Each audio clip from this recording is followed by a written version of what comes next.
Je veux qu'on détache le scrutin référendaire des élections politiques. Pour revenir à votre deuxième question. Le scrutin référendaire, c'est un acte. Sans chronogramme, il n'y a pas de date de scrutin, n'est-ce pas? Il faut d'abord élaborer un plan opérationnel, faire du plan opérationnel, les mettre en ordre chronologique des activités, c'est ça le chronogramme, le sortir comme étant un chronogramme. Si le chef de l'État, le président de la République, a bien voulu prendre un décret pour fixer la date, c'est sur la base d'un chronogramme. Il ne peut pas se lever, mais le bras armé du gouvernement en matière électorale, c'est le ministère de l'Administration. Ça veut dire qu'il a reçu, il a été rassuré que c'est tenable et il a pris la décision en fixant cette date. Okay? Quand il n'était pas rassuré, en décembre, il n'a pas pris, sinon il y avait un chronogramme. Et cette fois-ci, il est rassuré du déroulé des opérations, donc il fixe la date du scrutin. Je veux qu'on détache le scrutin référendaire des élections politiques. Pour revenir à votre deuxième question. Le scrutin référendaire, c'est un acte citoyen. C'est pour tout le monde.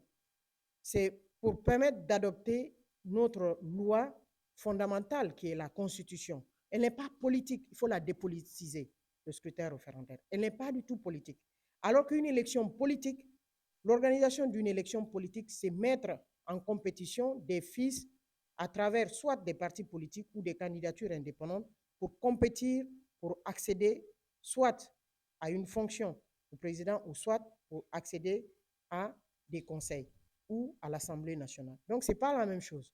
Pour le moment, nous sommes en train d'aller vers un scrutin qui n'est autre qu'un acte citoyen qui va permettre à tout le monde de s'impliquer, parti politique ou pas. Ce qui va être en compétition ici, c'est ceux qui sont pour la Constitution, qui veulent qu'on l'adopte. Donc, il y a ce groupe. Et ceux qui ne veulent pas qu'on l'adopte, qui vont aller battre campagne pendant 15 jours pour dire que nous ne sommes pas d'accord.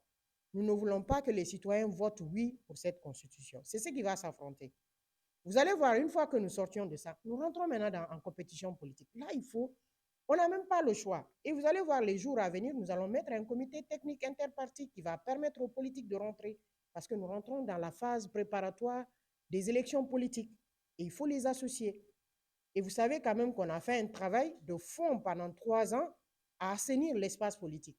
Ça, vous avez vu les résultats, on vous a présenté.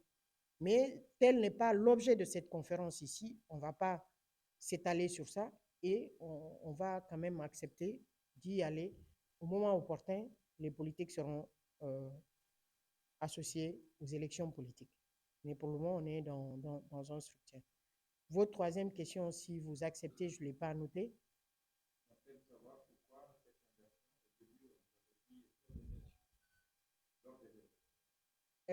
Dans un chronogramme donné, en Guinée ou dans le monde, suivant les normes, c'est les services techniques. S'il y a un organe de gestion indépendant, c'est un organe gouvernemental de gestion, ou si c'est une gestion mixte, qui analyse la faisabilité des élections. Ça aussi, ça doit sortir d'abord de la question politique. Qu'est-ce qui est faisable? En combien de temps? Qu'est-ce qui est avantageux? Qu'est-ce qui n'est pas avantageux techniquement? Qu'est-ce qui nous permet de raccourcir les délais ou d'y aller? Après analyse, nous proposons maintenant, oui, on avait voulu commencer de la base, mais nous commençons vers le sommet. Ça, c'est une analyse technique qui est faite et qui est soumise, cette analyse, elle est soumise aux politiques. Et ça permet aux politiques de revoir leur position et de revoir leurs dispositions à prendre et de prendre une décision en bonne et due forme. Et ça va être comme ça, même pas en Guinée. Ça va être comme ça. Je vous prends l'exemple, vous allez dire c'est un pays en transition. Qui était en transition, le Tchad? Ils avaient à peu près les mêmes processus qui vont commencer, mais ils ont inversé en faisant l'élection présidentielle, les législatives et les régionales sont venues après que le président a prêté serment, l'Assemblée est mise en place. Donc, dans l'ordre des choses, ce n'est pas une loi qui fixe l'ordre des choses.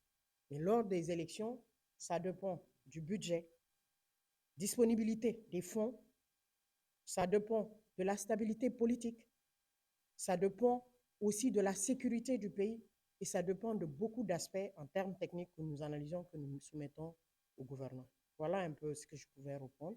Je pense que j'ai pu vous satisfaire. Sinon, les réponses ou les éléments de langage peuvent être continués à donner après cette conférence.